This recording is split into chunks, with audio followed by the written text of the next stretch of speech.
Merhaba değerli arkadaşlarım, kanalıma hoş geldiniz. Bu videoda erkeklerin heyecan verici bulduğu kadınların erkekleri aşık eden 4 sırrını anlatacağım. Bu sırların tümünü bilen ve uygulamaya geçiren kadınlar erkeklerin gözünde heyecan vericidirler. Çoğu kadın erkekleri etkilemenin en önemli yolunun dış görünüşle ön plana çıkmak olduğunu zannettiği için bu sırlara asla önem vermediği için hatta aşkta da başarıyı yakalayamıyor. Bu yüzden bu sırları bilmeniz sizi diğer kadınlardan çok daha dikkat çekici hale getirecek ve zor erkekleri bile aşık eden bir etkin meydana getirecektir arkadaşlar. Hiç vakit kaybetmeden heyecan verici kadınların erkekleri aşık eden 4 sırrına geçelim. Maddeler birbirini tamamladığı için tek bir maddeye göre asla değerlendirme yapmayın arkadaşlar. 1. Heyecan verici kadınlar güzel sözleriyle erkeklerin aklını başından alırlar ve güzel sözler söylemeyi onları şımartmak olarak yorumlamazlar. Fakat bunu yaparken dikkat ettikleri en önemli detay güzel sözler söylerken erkeklere yaranmaya çalışıyormuş gibi bir izlenim vermemeleridir. Bir erkeğin sahip olmadığı ya da yapmadığı şeylere göre ona güzel sözler söylemeye çalışmak tamamen yapmacıklıktır ve etkisi olmadığı gibi erkeğin daha da uzaklaşmasına neden olur arkadaşlar. Erkekleri elde etmeye çalışıyormuş gibi gözüken kadınlar gerekli gereksiz her yerde erkeği övme hatasına düşerler. Çoğu kadın ya hayatındaki erkeği aşırı överek samimiyetsiz gözükür ya da yüz vermemek adına erkeği sıradanlaştırmayı seçer. Bu iki davranış kalıbı da çok yanlıştır. Ama heyecan verici kadınlar hayatlarındaki erkeği çok iyi tanıyıp yeteneklerini ve olumlu yönde yaptıklarını çok iyi bildikleri için küçük şeylere bile güzel anlamlar yüklerler. Böylece erkekler yaptıkları olumlu şeylerin ve yeteneklerinin takdir edildiğini gördüklerinden dolayı çok daha fazlasını yapmaya başlarlar. Erkeğe herkese davrandığı gibi davranan ve sözleriyle öncelik tanımayan kadınlar çoğu zaman erkeklerin vazgeçtiği kadınlar oluyorlar. Erkeğin bir markete gitmesini bile takdir eden kadın erkeğin daha fazlasını yaptığını görecektir. Benim hiç halim yoktu. Alışverişi yapman o kadar iyi oldu ki anlatamam. Teşekkür ederim hayatım diyen bir kadınla altı üstü bir alışverişe çıktın, onda da bir sürü şey unutmuşsun. Bir şeyi de tam yapsan şaşırırım zaten diyen bir kadının erkeğin gözündeki değeri asla bir olmaz arkadaşlar.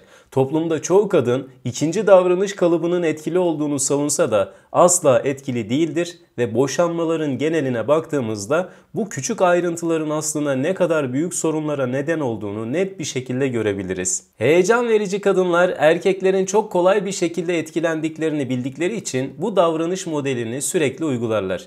Peki yeterli mi? Tabii ki hayır. Geçelim ikinci maddemize. Heyecan verici kadınlar zaman planlamasını ve yönlendirmeyi kendileri yaparlar. Böylece diğer kadınlar kadar asla uğraşmazlar. Değerli arkadaşlarım, ilişkide zaman planlaması ne anlama geliyor peki? Bu çok önemli bir konudur. Çoğu kadın daha ilişkinin ilk aylarında tüm hayat düzenini erkeğin kontrolüne bıraktığı için ilerleyen zamanlarda erkeğin birden ortadan kaybolduğuna şahit oluyor. Vaktiniz değerli değilse erkek yavaş yavaş sizi de değersiz görmeye başlayacaktır. Ondan başka bir uğraşınız yoksa ve tek yaptığınız şey onun zamanlamasına uymaksa sizi asla çekici bulmayacaktır. Heyecan verici kadınlar kendileri gibi zamanlarının da değerli olduğu konusunda erkeğe mesaj verirler. Böyle bir kadının hayatındaki erkek gecenin bir yarısında aklına estiğinde kadını çağırıp onunla buluşacağını düşünemez. Her istediğinde cinsellik yaşayacağını da düşünemez. Kısacası kadını değerli gördüğü kadar kadının vaktinin de değerli olduğunu bilir. Onun değerli vaktini almanın önceden plan yapmakla mümkün olacağını da bilir. Heyecan verici kadınlar kendilerini sıradan birine asla çeviremezler. Erkek böyle bir kadının vaktini aldığı için kendini şanslı hissedecektir. Böylece her fırsatta kadınla görüşmenin yollarını da arayacaktır. Değerli arkadaşlarım, tabii ki bu durum ilişki süreciyle alakalıdır.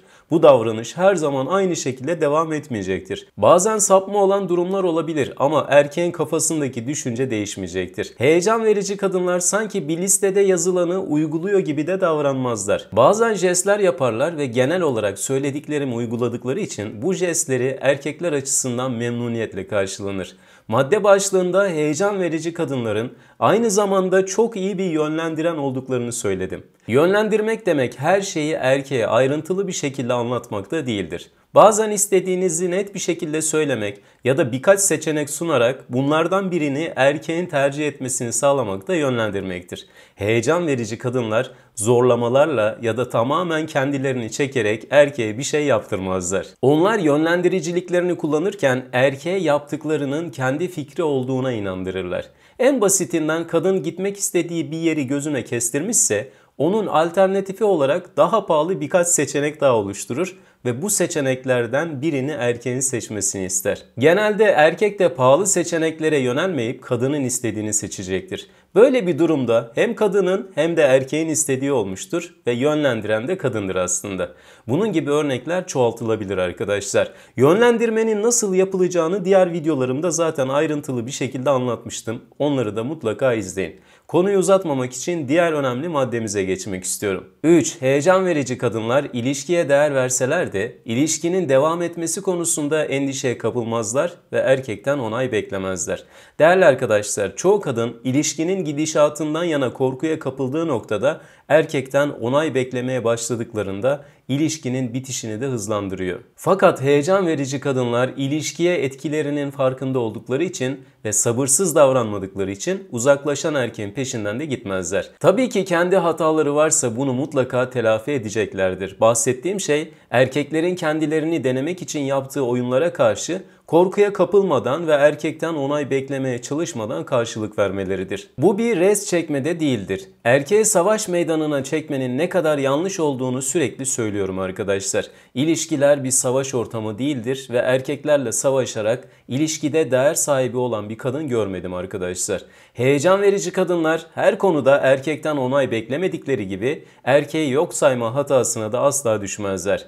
Erkeğin kişiliğini ve yaptığı olumlu şeyleri onaylarlar ama sürekli onay beklemezler. Çünkü ilişkinin devam etmesi için sürekli erkeğin onayı gerekiyormuş gibi davranan kadınların bir süre sonra garanti hale geldiğini de çok iyi bilirler. Geçelim diğer önemli maddemize. 4. Heyecan verici kadınlar ayrıntılarda boğulmaz, resmin bütününe odaklanırlar. İlişkide önem derecesi yüksek şeyleri kırmızı çizgi olarak belirlerler.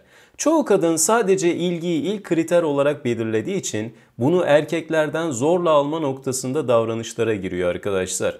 Bunu gören erkekler de ilişkiden uzaklaşıyor. Bunun nedeni ilgilenmek zorunda oldukları küçük bir kız çocuğuyla birlikte oluyor gibi düşünmeleridir. Heyecan verici kadınlar her şeyi bekleyen değil, hak eden kadınlar olarak hareket ederler ve burunları havada da değildir. İlişkideki ayrıntılarda boğulmazlar. Diğer kadınlar gibi erkeklerin her davranışına seviyor ya da sevmiyor diye anlam yüklemeye de çalışmazlar.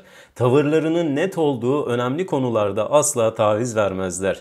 İlgilenilmek gibi bir konuyu asla kırmızı çizgi yapmazlar. Çünkü bunu yaptıklarında kendilerini düşüreceklerinin farkındadırlar.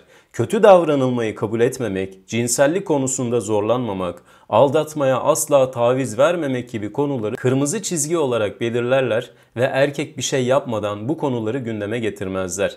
Onlar ne istediklerinin farkında oldukları için hayatlarındaki erkekler onları kaybetmemek için elinden gelen her şeyi de yapacaktır arkadaşlar. Bu videonun da sonuna geldik. Bir sonraki videoda görüşmek üzere. Beni Instagram ve TikTok'tan takip etmeyi unutmayın. Hoşça kalın. Kendinize çok çok iyi bakın. Seviliyorsunuz.